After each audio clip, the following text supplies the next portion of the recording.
তো এখন আমরা এই পোর্টটা আর কি মানে পিসিতে লাগাবো, পিসিতে লাগানোর পর কি রকম আসতেছে আমরা সেটা দেখতেছি। তো এই পোর্টটা আমরা এই যে পিসির এই জায়গায় লাগাবো। এই যে পিসির কিন্তু দুইটা পোর্ট থাকে, তো আমরা মাইক্রোফোনের পোর্টে দিছি।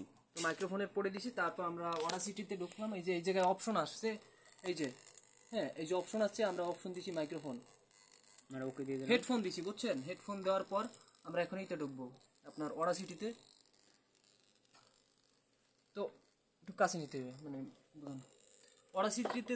তারপর আপনার এই যে উপরে অপশন আছে, এই যে এই জায়গায় অডিও সেট আপ, তারপর এই যে প্লে ডিভাইস, হ্যাঁ প্লে ডিভাইস যে কোনো একটা হবে। এই যে রেকর্ডিং ডিভাইস এটা দিচ্ছি আমরা। হ্যাঁ তো প্রত্যেকটা দিয়ে দেখতেছি আসলে যে কোনটা আমাদের ভয়েসটা ক্যাপচার করতেছে। এটা হচ্ছে আপনার আমার কিন্তু এই যে মাউনো একটা লাইন দেওয়া, আর এটা এই যে আমি টোক্কা দিচ্ছি, দেখেন কোনটা আসলে হয়।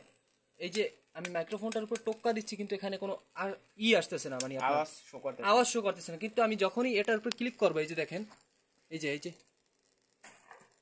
যখন আমাদের পুরনো মাইক্রোফোনটার উপর আমরা ক্লিক করব, কিন্তু তখনই মানে যে আওয়াজটা ক্যাপচার করতে আছে পুরনো মাইক্রোফোনটার উপর যখন আমরা ক্লিক করব তখনই কিন্তু ওখানে ওই যে ভয়েসটা নিতে আছে। হ্যাঁ কিন্তু এই যে নতুনটার উপর যখন দিচ্ছি তখন কিন্তু ওখানে কোনো কিছুই যাচ্ছে না। হ্যাঁ আবার এটাও বলতে পারেন যে দুইটি একসাথে মাইক্রোফোন হবে না, তো আমরা ওইটা লাইন ছুড়ে তারপরে এইটা দেখতেছি। হ্যাঁ ঠিক আছে, তো ভিডিওটা একটু অফ করো।